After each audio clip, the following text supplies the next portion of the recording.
तपाईँ साप्ताहिक बाइबल पाठ प्लेनफिल्ड क्रिस्चियन साइन्स चर्च स्वतन्त्रबाट सुन्दै हुनुहुन्छ। त्यो अमेरिकाको प्लेनफिल्ड न्यू जर्सीमा अवस्थित छ।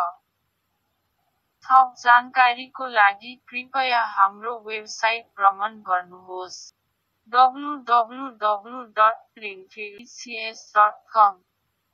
यो लागि पाठ हो। असार 7 गते 2021।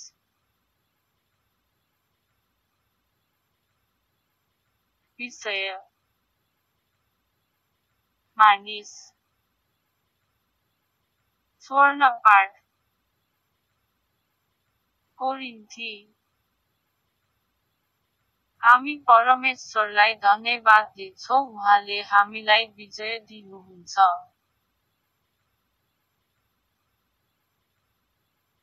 उत्तरदायी पढाइ कोरिन्थी रोमी। हामी दुखले घेरिएका छौँ, तर हामी टिचिएका छैनौँ।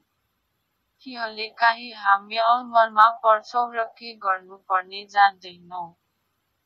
तर हामी त्याग्दैनौँ, हामी सताइरहेका छौँ, तर परमेश्वरले हामीलाई छोड्नुहुन्न। कहिलेकहीँ हाम्रो चित्त दुखाइन्छ, तर हामी नष्ट गरिएका छैनौँ। यसकारण यस विषयमा हामीले के भन्ने? यदि परमेश्वर हाम्रो निम्ति हुनुहुन्छ भने हामीलाई कसले पराजय गर्न सक्छ? ख्रीष्टको प्रेमबाट हामीलाई अलग गर्न सक्ने कुनै थोक छैन। के दुःखले हामीलाई ख्रीष्टको प्रेमबाट अलग गर्न सक्छ? सक्दैन। के कठिनाइ वा खेदाइले हामीलाई ख्रीष्टको प्रेमबाट अलग गर्न सक्छ? सक्दैन। के अनिकाल वा नागुमपनले हामीलाई ख्रीष्टको प्रेमबाट अलग गर्न सक्छ? के कुनै आपद वा मृत्युले हामीलाई ख्रीष्टको प्रेमबाट अलग गर्न सक्छ? तर परमेश्वरको प्रेमको कारणले हामी ती सबै कुराहरूमा पूर्ण विजयी बन्छौँ। म निश्चिन्त छु कि कुनै चिजले पनि हामीलाई परमेश्वरको प्रेमबाट अलग पार्न सक्दैन, न मृत्यु वा जीवनले, न स्वर्गदूतहरू वा शासन गर्ने आत्माहरूले, न त कुनै वर्तमानका वा भविष्यका कुराले, न त कुनै माथिका वा तलका शक्तिले, न त सारा संसारको कुनै अरू सिर्जित कुराले हाम्रो परमेश्वरको प्रेमबाट हामीलाई अलग गर्न सक्नेछ, जो हाम्रा प्रभु ख्रीष्ट येशूमा छ।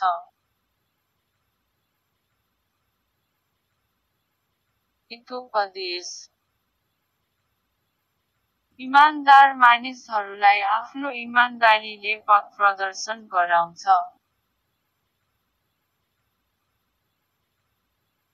फिलिप्पी कुनै गनगन वा बहस नगरी सबै काम गर, तब तिमीहरू दुष्ट मानिसहरू समक्ष निर्दोष, परिपूर्ण परमेश्वरका निष्कलङ्कित नानीहरू, संसारमा चम्कने तारा झैं हुनेछौ। फिलिप्पी को लागि मैले त आफूसित जो छ त्यसैमा सन्तोष गर्न प्रशिक्षण लिएको छु।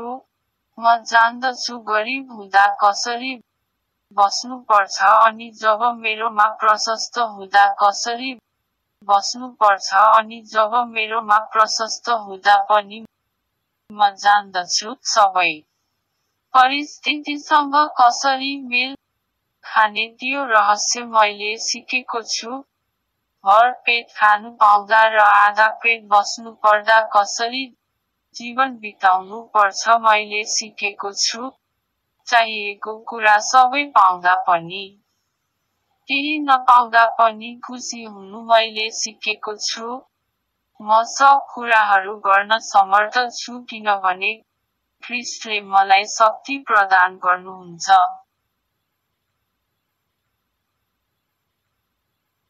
उत्पत्ति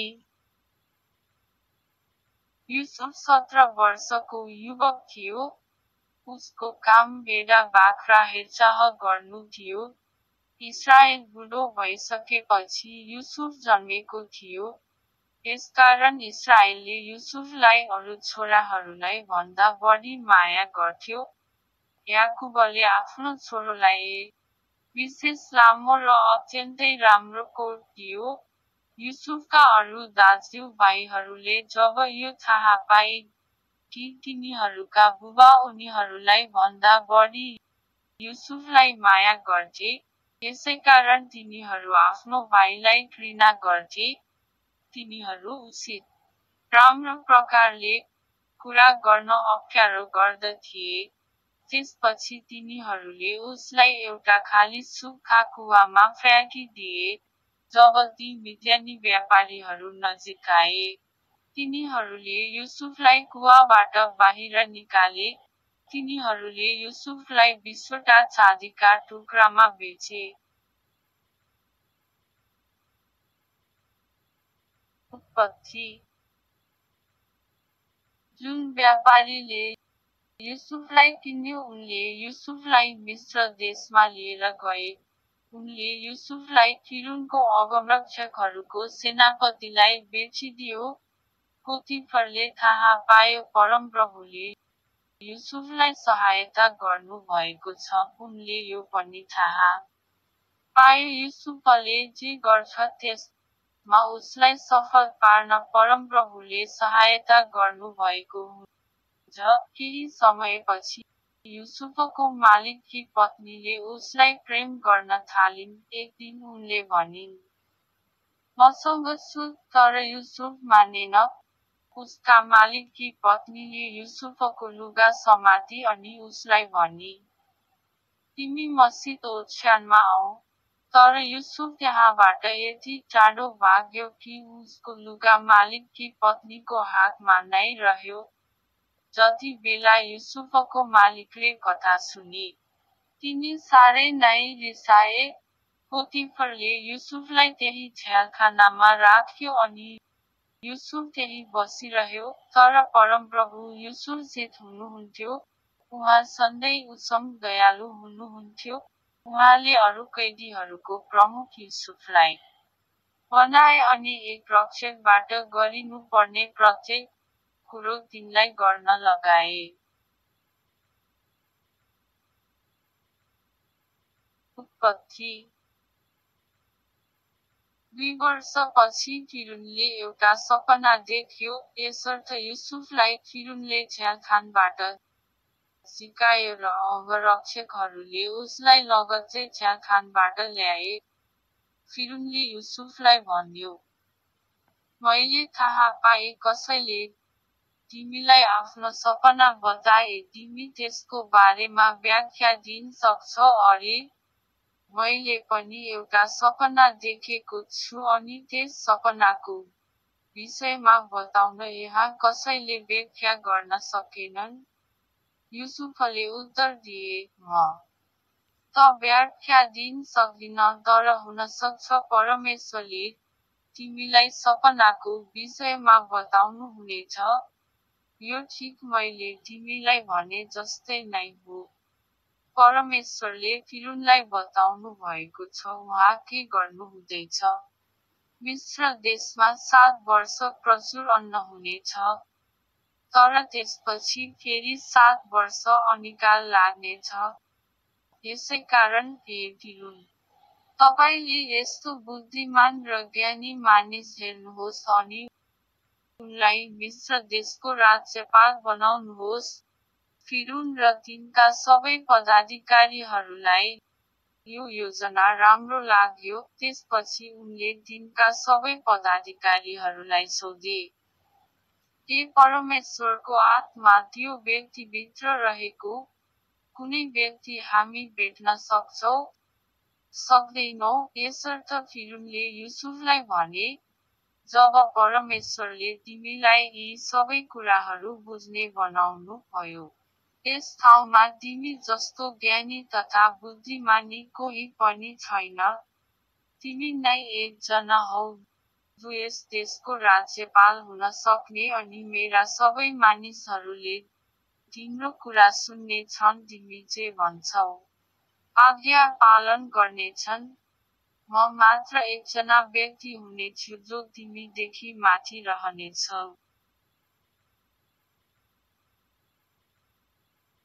उत्पत्ति यसर्थ मिस्रमा अन्न किन्न युसुफका दाजुहरू मध्ये 10 जना गए। युसुफले आफ्नो दाज्यू देखे। उत्पत्ति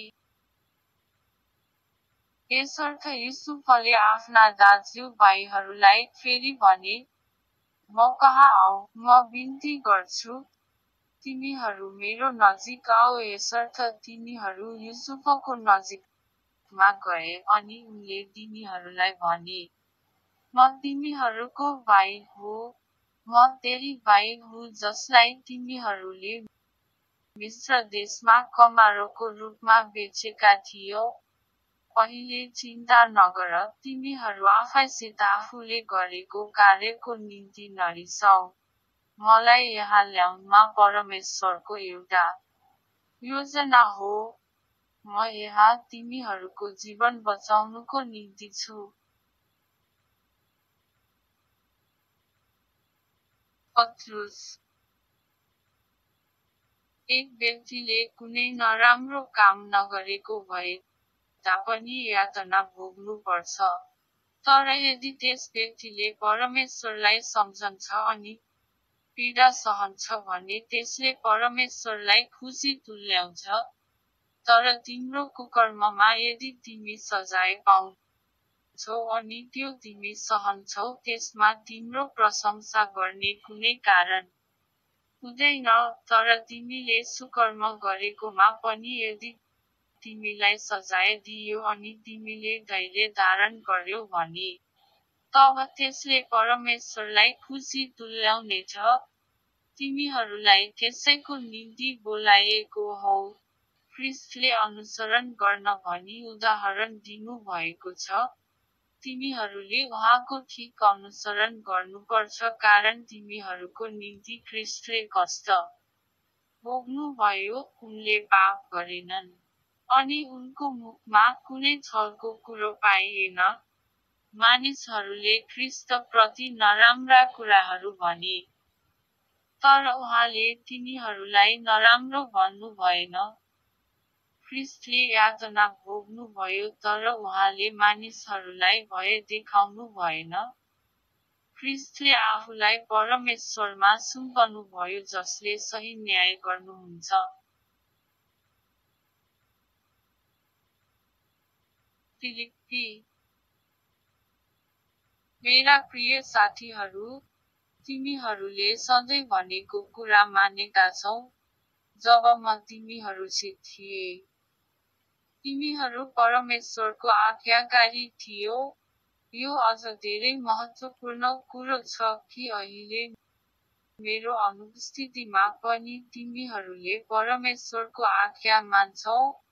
मेरो सहायता बिनै पनि तिमीहरूले आफ्नो मुक्तिको लागि कोसिस गर। परमेश्वरको डर र आदर गरेर यसो गर। परमेश्वरले तिमीहरूमा काम गर्नु हुँदैछ। उहाँलाई केले खुसी पार्छ त्यो गर्नु। उहाँले नै सहायता गर्नुहुन्छ अनि शक्ति दिनुहुन्छ। अनि यस्तो गर्ने शक्ति पनि उहाँले नै दिनुहुन्छ।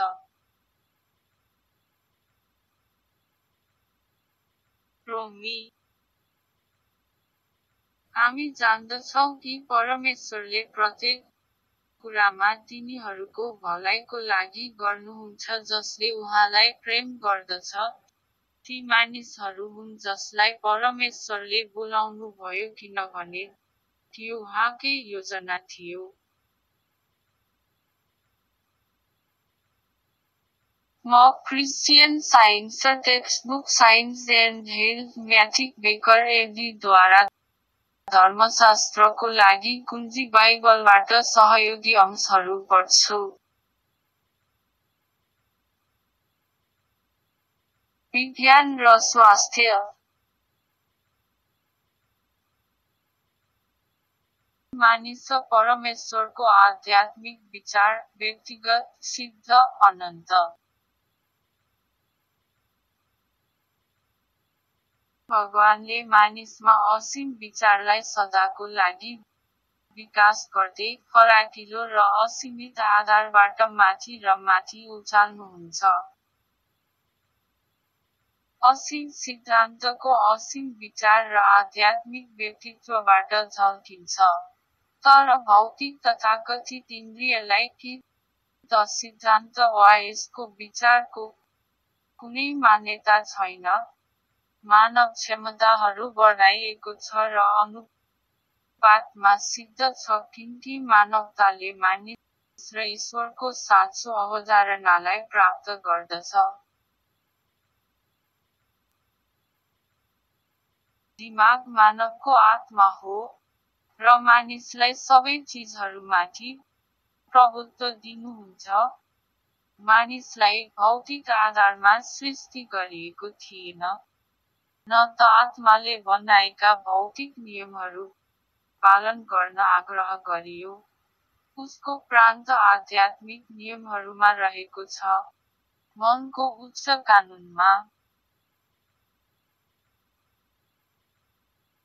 एक मान्छेको लागि मानिन्छ कि मानिसहरू परमेश्वरको समान छ। मानिस असीम विचार मास्टर गर्न स्वतन्त्र सेट गर्दछ। यस विश्वासले मृत्युको ढोका बन्द गर्दछ र यसले अमरत्वको लागि फराकिलो खोल्छ। आत्माको समझ र मान्यता अन्ततः आउनुपर्दछ र हामी साथै ईश्वरीय सिद्धान्तको एक धारणाको माध्यमबाट भएको रहस्यहरूलाई सुल्झाउने हाम्रो समय सुधार गर्न सक्दछौँ। वर्तमानमा हामी जान्दैनौँ कि मान्छे के हो। तर जब हामी ईश्वरलाई प्रतिबिम्बित गर्छौँ, तब हामीले यो निश्चित रूपमा जान्न सक्दछौँ। मानिसको दासत्व वैध छैन। यो स्वतन्त्रताको आफ्नो विरासतमा प्रवेश जब यो बन्द हुन्छ। ईश्वरीयमा आफ्नो ईश्वर प्रभुत्व। मोर्टलहरूले कुनै दिन सर्वशक्तिमान परमेश्वरको नाममा आफ्नो स्वतन्त्रताको हक दिन्छन्। त्यसो भए ईश्वरीय विज्ञानको समझबाट उनीहरू आफ्नै शरीरहरू नियन्त्रण गर्नेछन्। उनीहरूको वर्तमान विश्वासलाई छोड्दै तिनीहरू आत्मिक वास्तविकताका रूपमा सामञ्जस्य पहिचान गर्नेछन् र भौतिक असमानताका रूपमा असहमति।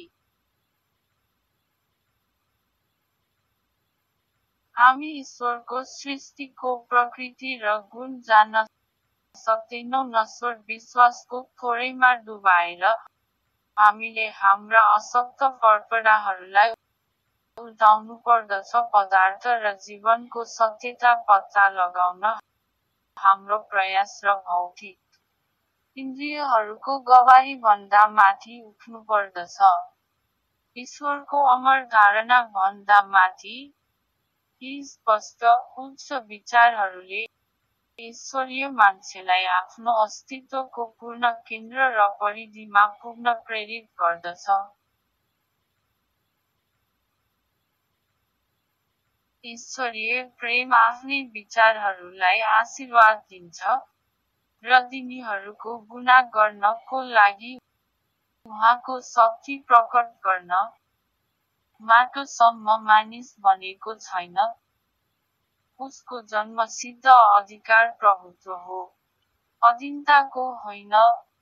उहाँ पृथ्वी र स्वर्गमा आस्थाका स्वामी हुनुहुन्छ। उहाँ आफैले आफ्नो निर्माताको अधीनमा बस्नुहुन्छ। यो अस्तित्वको विज्ञान हो। कुनै न कुनै रूपमा, ढिलो होस् वा चाँडो, सबै भौतिकताभन्दा उच्च हुनुपर्दछ। र दुःख कष्ट यस उचाइमा ईश्वरीय एजेन्ट हो। परमेश्वरले प्रत्येक कुरामा तिनीहरूको भलाइको लागि गर्नुहुन्छ जसले उहाँलाई प्रेम गर्दछ, पवित्र शास्त्रको हुकुम हो। चरणदेखि चरण उहाँलाई विश्वास गर्नेहरूले त्यो फेला पार्नेछन्। परमेश्वर हाम्रो बलको भण्डार हुनुहुन्छ, सङ्कटको बेला उहाँबाट हामी सधैँ सहयोग पाउन सक्छौँ। आफ्नै उद्धारको लागि काम गर्नुहोस्। जीवन र प्रेमको मार्ग, यो अन्तको लागि परमेश्वर तपाईसँग काम गर्नुहुन्छ। म नआएसम्म कब्जा गर्नुहोस्। तपाईको इनामको लागि प्रतीक्षा गर्नुहोस्। र राम्रो काम गर्दा थकित नहुनुहोस्। यदि तपाईको प्रयास डरलाग्दो परिस्थितिहरूले भरिएको छ र तपाईले कुनै पुरस्कार प्राप्त गर्नुभएन भने त्रुटिमा फिर्ता नजानुहोस् वा दौडमा अल्छी बन्नु हुँदैन। मानवात्मा प्रचारित हुनुपर्छ। यो कार्य ईश्वरले हामीलाई आज मायालुपूर्वक स्वीकार्न र व्यावहारिक भौतिक रूपमा यति छिटो त्याग्ने र बाह्य र वास्तविक निर्धारण गर्ने आध्यात्मिक कार्य गर्ने अनुरोध गर्दछ। ईश्वरीय दिमागले मानिसका सम्पूर्ण आज्ञाकारिता, स्नेह र शक्तिको माग गर्दछ, कुनै पनि कम वफादारीको लागि कुनै आरक्षण गरिएको छैन। सत्यको आज्ञा पालनले मानिसलाई शक्ति र शक्ति दिन्छ, त्रुटिमा पेश गर्दा शक्ति गुमाउँछ। यस विज्ञान बाहिर सबै परिवर्तनीय छ, तर अमर मानिस आफ्नो अस्तित्वको ईश्वरीय सिद्धान्त अनुरूप परमेश्वर न पाप पीडित न मर्दछ। हाम्रो तीर्थयात्राका दिनहरू गर्दै जानुको सट्टा गुना हुनेछ। जब परमेश्वरको राज्य पृथ्वीमा आउँछ, किनकि साँचो मार्गले मृत्युको सट्टा जीवनतर्फ हो, र पार्थिव अनुभवले गल्तीको अन्तिमता र सत्यको असीम क्षमता प्रकट गर्दछ, जसमा परमेश्वरले मानिसलाई सारा पृथ्वीमाथि प्रभुत्व दिनुहुन्छ। जहिले पनि र सबै परिस्थितिमा राम्रोसँग खराबीलाई जित, आफैलाई चिन्नुहोस् र परमेश्वरले ज्ञान र अवसर प्रदान गर्नुहुनेछ खराबमाथि विजयको लागि।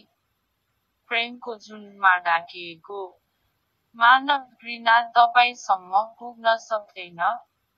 मानव घृणा तपाईसम्म पुग्न सक्दैन।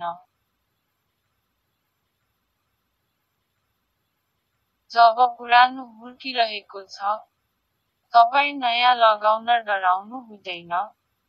तपाईको अग्रगण्य कोर्सले ईर्ष्या उत्पन्न गर्दछ, तर यसले सम्मानलाई पनि आकर्षित गर्दछ। जब त्रुटि तपाईको सामना गर्दछ, अप्काउने वा त्रुटिलाई नष्ट गर्ने विवरणलाई रोक्नुहोस्।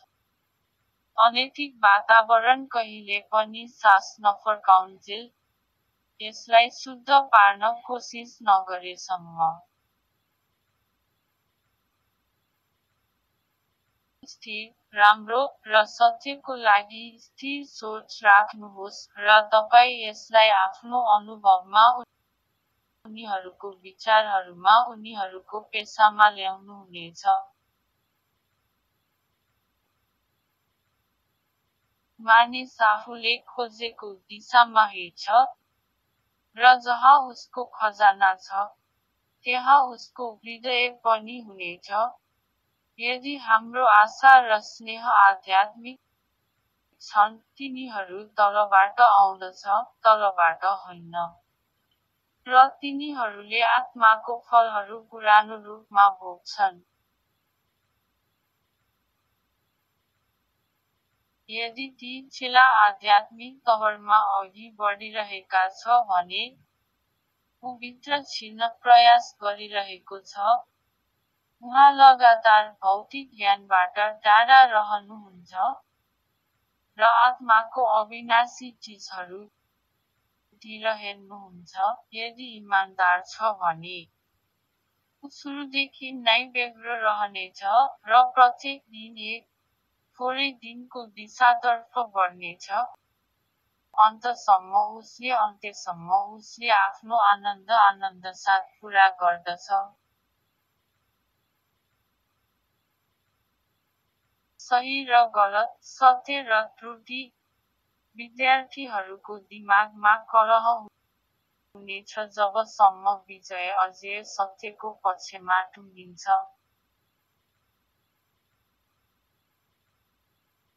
मम्मी म्याकर बेकर एडीले चर्च म्यानुअलमा दिएको अनुसार 3वटा दैनिक कर्तव्यहरू पढ्छु। दैनिक प्रार्थना। प्रत्येक दिन प्रार्थना गर्नु यस चर्चका प्रत्येक सदस्यको कर्तव्य हुनेछ। तपाईको राज्य आउँछ, ईश्वरीय सत्य, जीवन र प्रेमको शासन ममा स्थापित होस् र मबाट सबै पाप हटाउन। र तपाईको वचनले सबै मानिस जातिको स्नेह समृद्धि र तिनीहरूलाई शासन गर्न सक्छ।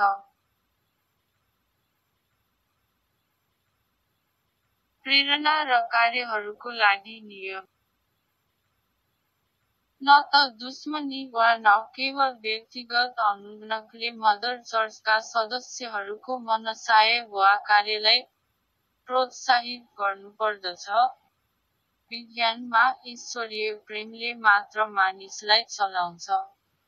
र एक ईसाई वैज्ञानिकले प्रेमको मिठो सुविधाहरू प्रतिबिम्बित गर्छन्, पापलाई हप्काउँदा, साँचो भ्रातृत्व, परोपकार र क्षमामा। यस चर्चका सदस्यहरूले दिनहुँ हेर्नुपर्दछ र सबै खराबीबाट छुटकारा पाउन प्रार्थना गर्नुपर्दछ।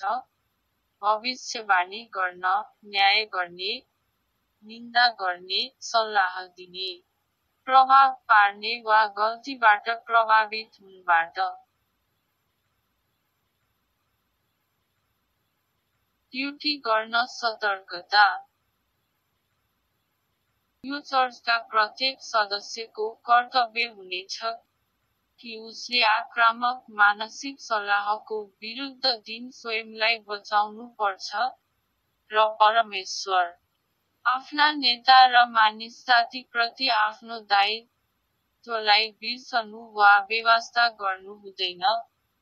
उसको कामले उसलाई न्याय गरिनेछ र न्याय गरिनेछ वा दोषी हुनेछ।